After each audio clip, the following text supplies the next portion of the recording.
家族の米です。2キロ。これは2キロです。ちっちゃいね。2キロが、いくら2キロが2000円ぐらい。福岡県九州一番有名な米をオンラインで買いました。安いの買わない理由は何？誰が？私たち。お米が大好きだ。1年前は1000円だった。米って大事だよね。米がまずかったら。ただ高すぎるのが今。で、今国が備蓄米といって緊急の時にストックしてる米を商品としてスーパーとかああいうお店に流すっていうのを今してる。だけど古い米だからね。じゃあ古い米がお店に並ぶって言ったら日本人は買うと思う。3年4年どれぐらいの前米？一番古いので4年前で2000円弱だって。段階があるって。4年前が1800、3年前が2000円、2年前が3000円とかって。それ買って匂いするよって言っても返品交換してくれるのか？それは知らない。臭くても安いから食べてくださいっていうこと。例えば、輸入品って日本の米が一番高いじゃない、そうすると人たちは何を選ぶんだろう。まあ多分日本の古い米の方がいいんじゃない？それでも日本の古い多分日本国産だからね。多分そっちを選んで分かんないね。その古い米がどこまで味が違うのか。食べたことないでしょ？ない。私あるよ。あるの？まずい。いろんな選択肢があるのはいいけど、それを混ぜられちゃうと困るよね。ブレンドしないでほしい。大型のお店と普通に並ぶスーパーで、大きなお店に並ぶ方が新しい米。大きいお店には新しい3年前の2年前の米、でスーパーは3年前の米しか商品として政府から流れてこない。人たちはどういう選択をするんだろうね。お母さんは絶対ダメだよね。しないんじゃない？お母さんはもう何があってもこれだよね。私たちは分からないね。味によるんじゃない？味によるよね。4年前の米を買う。結局米が下がらないっていうのと同じじゃない？ただ選択肢が広がるっていう。そうだね。古いのが増えるだけ、古いのがあるだけで、今まで食べてたこの我々が普通に食べた米の値段は下がらない。それはどうなるんだろうな。嫌だね。새로 발표된 정책이 쌀값을 내리는 게 아니라 오래된 비축용 쌀을 슈퍼에서 팔기로 했다는 뉴스였는데, 쌀이 오래되면 맛이 변하고 냄새가 나잖아요. 아무리 싸다고 해도 이상한 맛이 나는 쌀을 국민들이 사 먹을지는 모르겠네요. 이번에 산 쌀은 유메쭈끝이라는 규슈 지역에서 나는 유명한 쌀인데 무센마입니다. 씻지 않고 바로 해먹는 타입이에요. 1,000원, 2,000원 차이예요. 슈퍼에서 제일 큰 쌀이 10kg인데 일본 사람들은 단맛에 민감하기 때문에 소량으로 사서 신선하게 먹는 걸 선호하기 때문이라고 생각해요. 밥 자체를 요리 같은 개념으로 중요하게 생각하기 때문에 타이쌀 같은 저렴한 쌀을 수입한다고 해도 사람들이 사 먹을지는 의문입니다. 그런 쌀은 과자나 떡 같은 거 만들 때 재료로 사용한다고 해요. 얼마 전에 한국 쌀을 수입한다고 해서 관심이 있어서 찾아봤는데 10kg에 9,000엔 정도로 싸지는 않았어요.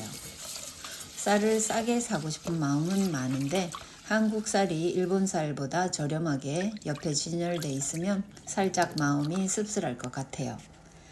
일본 사람들은 잡곡밥보다는 흰밥을 선호합니다. 저희 집도 그런데요. 시어머님도 남편도 잡곡밥을 해주면 별로 안 좋아합니다. 시어머님은 평생 흰 쌀밥만 드셨지만 언제나 한 공기 정해진 양만 드시기 때문에 한 달에 쌀값이 얼마나 드는지 정확하게 계산이 나옵니다. 저는 개인적으로요, 일본 쌀이 아주 맛있다고 생각해요.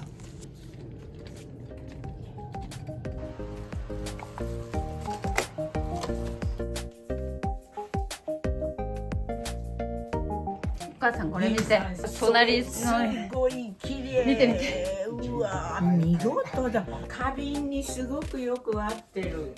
いや嬉しい。これ置くから。すごい綺麗。あ、こっちのそうそうそうそう。公園の横の駐車場。そこが私は知らない。おばあちゃん一人で住んでるみたい。え？一人住まいみたい。あらまあ、おいくつの方が？結構わかんないけど。でもやはり植物にすごく凝ってらっしゃるのね。好きな、それいい子。 주부인 제가 어떻게 하면 이 일본에서 돈을 좀 벌어볼까 고민을 하던 중에 다육식물을 키우기 시작했었는데요. 그때 알게 된 친구에게서 식물 선물이 왔어요. 식물을 사려고 서로 메시지를 주고받다가 만났기 때문에 얼굴을 잘 모르지만 한국 사람이라는 이유만으로 이렇게 따뜻한 인연이 이어지고 있습니다.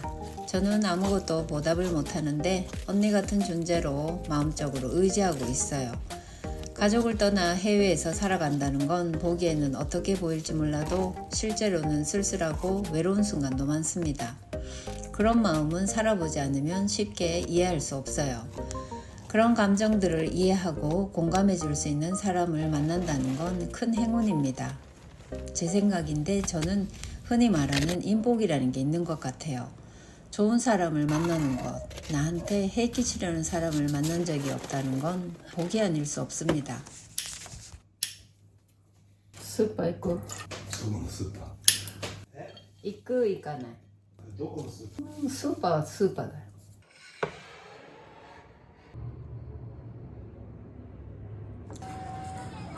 슈퍼에 장을 좀 보러 나왔어요. 여기는 일반 슈퍼보다는 좀 저렴한 곳인데 저렴하다는 생각에 또 많이 사게 돼요.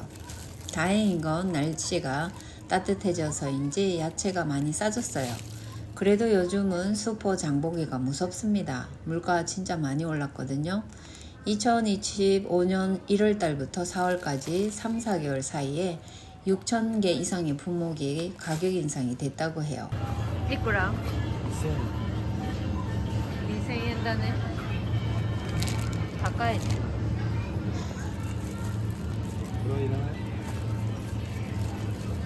물건이 안 오른 게 없을 정도예요. 30년 만에 최고 높은 수준으로 평가되고 있다고 합니다. 오늘은 연어구이를 꼭 해먹고 싶어서 이 슈퍼에 왔는데요. 여기가 제일 저렴하거든요.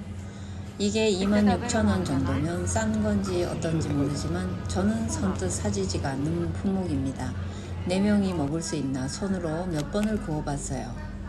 일본에서의 장보기 습관은 냉장고를 꽉 채워두는 것보다는 그날그날 신선한 재료를 사고 낭비 없이 필요한 재료만 딱 구매해서 요리하는 사람이 더 많습니다.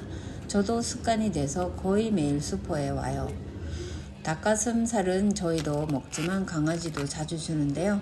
오늘은 이게 한 팩에 10,000원이네요. 정말 저렴해요. お互い疲れてるからいたわる言葉いたわる言葉って何? ねぎらいの言葉優しい言葉もそう? あなたはそう知ってる?知ってるでしょ私がやってないってこと? 이것 좀 보세요. 쌀은 지금도 충분히 비싼데 6월달부터 더 오른다고 써있네요. 정부가 노력을 한다고 하지만 쌀값은 내려가지는 않는 것 같고요. 실질적으로 전혀 개선이 안 되고 있습니다. 일본은 한국처럼 시위하는 사람도 없으니 마냥 기다리는 수밖에 없어요. 콧물 나와. 콧물 나와. 목소리도 좀 이상하다. 코에 티슈 이렇게 꼽아놓고 마스크 끼고 감기는 아닌 것 같고. 물론 옷 갈아입고 내려와. 하루가 불만이야.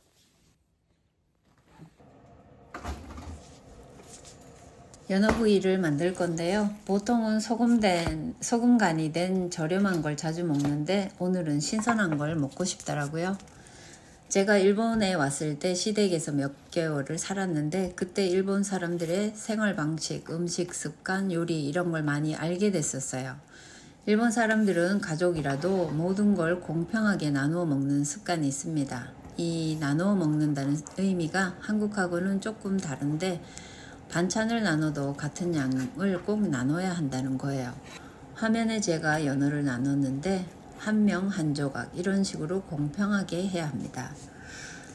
어머님이 음식을 주로 하셨는데 같이 살았지만 시어머님 부엌에서 요리를 한 적은 없어요. 며느리라고 당연히 식사 준비를 해야 한다는 개념도 없었고 도리어 제가 신뢰가 되는 듯한 느낌을 받았기 때문에 저는 옆에서 돕기만 했습니다. 주로 반찬을 식구 수대로 나누는 걸 했는데 한 번은 남편이 싫어하는 나물을 조금 주고 나머지는 제 그릇에 담았더니 왜 그렇게 했냐고 다시 담으셨는데 아들 그릇에 적게 담긴 야채가 마음에 안 드셨나 봐요.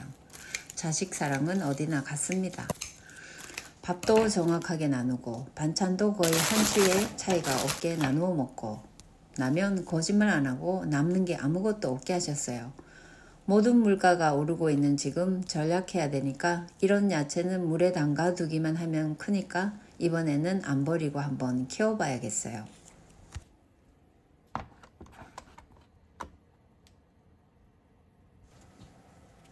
사과 하나를 먹어도 5조각 내서 먹는 식이었는데 저는 그런 게 적응이 참 안 됐어요. 무엇을 먹어도 나눠준 만큼만 먹곤 했는데 그런 게 일본식 시댁살인가 생각했습니다.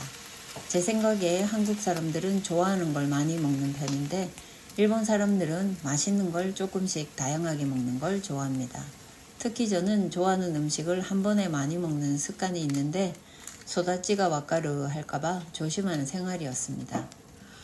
시부모님이 일부러 그런 건 아니고 식습관의 차이가 달랐던 것 뿐입니다. 어찌됐든 일본식은 뭐든 나누어서 내 것, 네 것이 확실하게 구분을 한 상태에서 식사를 하기 때문에 더 먹고 덜 먹고가 없으니까 공평하고 사람 수대로 정확하게 나누기 때문에 눈치 볼 일 없고 마지막 남은 한 조각에 신경 쓸 필요가 없으니까 좋긴 합니다.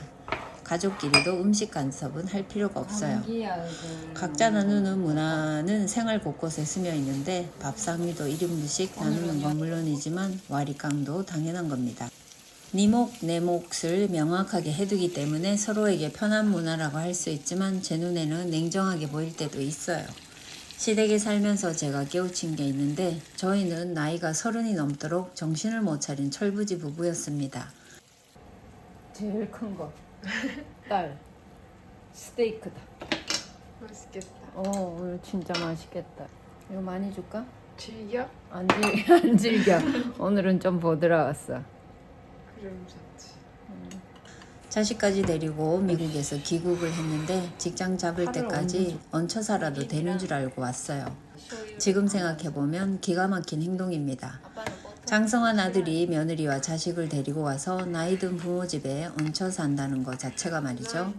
한 번은 제가 2층에 있는데 시부모님 두 분이 하시는 대화를 들었는데 쌀값을 안 내놓는다는 것에 대한 이야기였습니다. 참 부끄러운 일이에요. 우리들의 이유가 어찌됐건 자녀가 성인이 되면 생활비를 내는 건 당연합니다. 가족이라도 서로에게 폐를 끼치지 않는 건 아주 중요한 부분이라고 생각해요. 그 길로 한국으로 저는 애를 데리고 돌아왔는데요. 한국에 와서 또 밥 많이 먹고 제 가족에게 민폐를 많이 끼쳤기 때문에 미안하지만 내 가족이 있는 그곳은 언제나 따뜻합니다. 카메라맨. 그때 시부모님 말씀하신 쌀값이란 생활비를 뜻하는 것이겠지만 일본은 자식이 성인이 되면 집세를 받는다던가 생활비를 받는 부모가 있다고 하는데 이는 이상하거나 냉정한 게 아니라 가정을 이룬 성인의 기본이라고 생각합니다. 도시 생활은 중심으로 하기 때문에 부담이 많이 되셨을 거예요. 서운한 말이지만 며느리는 자식도 아닙니다. 지금은 이렇게 늦게나마 철이 들어 누구에게도 폐를 끼치지 않고 살 수 있게 됐는데 시간이 많이 걸렸어요. 너 맨날 이거 해. 난 그거밖에 못해. 난 고추만 있으면 돼. 그러면 엄마는 고추밖에 못 먹는다, 밥밖에 못 먹는다면 어느 쪽? 그건 밥이지. 너는 빵이랑 밥이랑 둘 중에 하나만 먹을 수 있다. 밥. 물론이지. 왜 안 먹어요, 너? 아끼고 있는 거야. 아껴 먹은 거야? 응. 그거 대답해줘야지. 응? 대답해줘. 뭐가? 퀴즈. 술값부터래는 스타벅스에서 이렇게 봉투 주면 밑에다가 그거 음료수가 안 넘어 있잖아, 구멍인가. 이렇게 된 거. 그걸 술값부터래. 2개니까. 투가 컵. 일본어로는 쯔니까 2개의 컵 트레이 이 말이야. 그 다음 2번. 다우바는 타우파. 좀 두꺼운 티슈지 있잖아. 물 같은 거 닦을 때 좋은. 키친페이퍼. 그런 느낌. 그걸 타우파. 그다음 3번째 카라페. 커피. 그거에 진짜 이 의미는 모르겠지만 내가 알바할 때 쓰는 거는 그 프라페치노 만들 때 쓰는 블렌드하는 마신 그게 카라페야. 카라페라고 그래.